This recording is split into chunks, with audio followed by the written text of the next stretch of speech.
As we come to the end of October and close out the happiness traits of humility and building relationships, I want to offer us a special meditation. It's called the RAIN meditation, RAIN.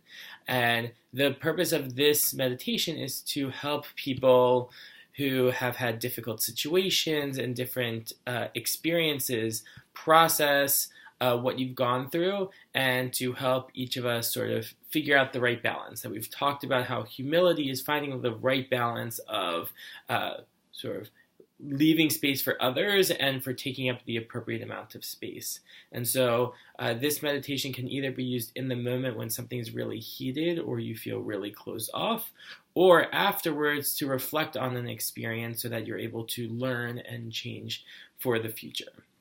So the idea is that you're supposed to pick an event, pick the experience that you want to focus on, and RAIN is an acronym. So R is you recognize what is happening. So first, when you get into your meditative space or in the moment itself, you first take a couple of deep breaths. Notice what is going on, what are the experiences that are going on around you, what is happening inside of you, your emotions, the feelings, the different things that are triggering you.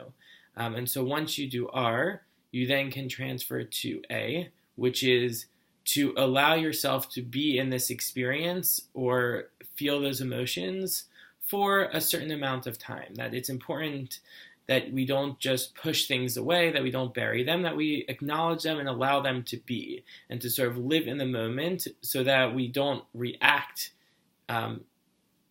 intrinsically, that we actually have a thought about why we're acting in the way that we are. The next stage, so after we've recognized and allowed it to be, next is I, which is to investigate. So we're supposed to then sort of think about what is it about those feelings or those ideas, the experience that caused us to act that way? What made us shrink back? What made us feel like we need to take up space? What made us feel angry at that friend that we might not be able to have a good relationship to come back? And we're supposed to do this in a non-judgmental way. Sort of any idea that comes up about why you reacted or felt that way is completely legitimate. And it's important that you always keep that in mind. And then after that, which sometimes each stage you can fluctuate going back and forth. Some will be longer, some will be shorter. Sometimes you'll be in one and you'll realize that you want to go back to a previous one. And then the last one is N, which is non-identification, which means that you resolve in yourself to realize that the way you reacted, the way others reacted is an action. It's not the person. It's not the core being of who you are or who that person is. And that we are able to change and that we should be open to the idea of changing and realizing that what we experienced and how we reacted is not indicative of who we are or who someone else is. And once we go through that meditation, you can take however long you want, seated. As I said, you can do a seated meditation after an experience. You can choose something that's been bugging you, or if you want to just try this out with an experience that happened a long time ago, that's great. Or you can do it in the moment in probably a smaller, quicker fashion, and then come back to it later.